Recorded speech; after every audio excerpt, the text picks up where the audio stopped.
Praise the lord. దేవునికి స్తోత్రం. మరోసారి ఈ విధంగా కలుసుకోవడం సంతోషకరం. దేవుని వాక్యాన్ని ధ్యానం చేద్దాం. ఈరోజు కొరకైనటువంటి వాక్యము కీర్తనల గ్రంథములో నుంచి 2వ కీర్తన 8వ అధ్యాయాన్ని మనం ధ్యానిస్తాం. నన్ను అడుగుము, జనములను నీకు స్వాస్థ్యముగాను, భూమిని దిగంతముల వరకు సొత్తుగాను ఇచ్చెదను. ఈరోజు దేవుడు ఇచ్చెదను అనే మాటతో మనకు వాగ్దానం ఇస్తున్నాడు. అయితే మనల్ని అడుగుము అనే ఒక సూచన కూడా ఆయన ఇస్తున్నాడు. వాక్యంలో చెబుతుంది, నన్ను అడుగుము, జనములను భూదిగంతముల వరకు భూమిని సొత్తుగా స్వాస్థ్యముగా ఇచ్చుట కొరకై దేవుడు వాగ్దానం చేస్తున్నాడు.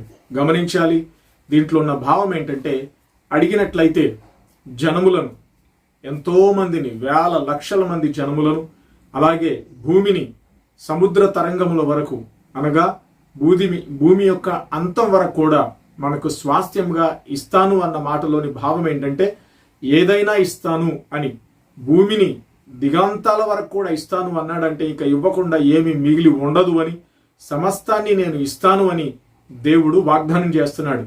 అయితే అడుగుము అనే ఒక మాట మనకి ఈరోజు జ్ఞాపకం చేస్తున్నాడు. ప్రియ దేవుని వారలారా, మీరు ప్రార్థించండి. ఈరోజు ఏం కావాలని ఎదురు చూస్తున్నారో దేవుడు తప్పకుండా ఇచ్చుట కొరకై మాట ఇస్తున్నాడు.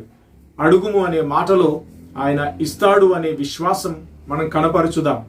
ఆయన అడుగుమన్నాడు అనంటే ఇస్తాడు కాబట్టి అడగమంటున్నాడు. అలాగే ఏమిస్తాడు అనంటే ఏదైనా ఇస్తాడు. భూ దిగంతముల వరకు కూడా స్వాస్థ్యంగా ఇవ్వగలిగిన దేవుడు ఈ భూమి మీద ఉన్నటువంటి ఒక చిన్న వ్యక్తి, ఒక ఇసుక రేణువు లాంటి వాళ్ళం, మన అవసరతలు తీర్చలేడా? మనకున్నటువంటి కోరికలు తీర్చలేడా? మనకున్నటువంటి సమస్యలు పరిష్కరించలేడా? చేయగలడు. కాబట్టి అడగండి.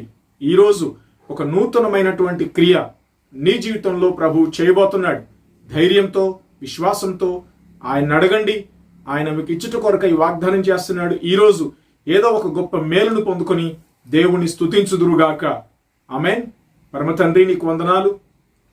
ఈరోజు మీరిచ్చినటువంటి వాగ్దాన పూరితమైనటువంటి ప్రోత్సాహం కొరకై స్తోత్రాలు.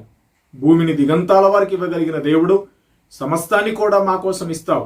కాబట్టి ఈరోజు నీ బిడ్డలు ఎవరెవరు ఏ ప్రార్థన మనవులు చేయబోతున్నారో, ఏ విజ్ఞాపనలు చేయబోతున్నారో, వారి అవసరతలు తీర్చి వారి పట్ల మీ కార్యం జరిగించండి.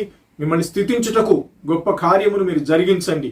ఈ దినమంతా మీ సన్నిధిని తోడుగా ఉంచి నూతన అద్భుతాన్ని వారి జీవితంలో చూచేటట్లు సహాయం చేయమని యేసు నామమున ప్రార్థిస్తున్నాను తండ్రి. ఆమెన్. God bless you. దేవుడు మీ జీవితంలో ఈరోజు ఒక నూతన కార్యం చేయునుగాక. ఆమెన్.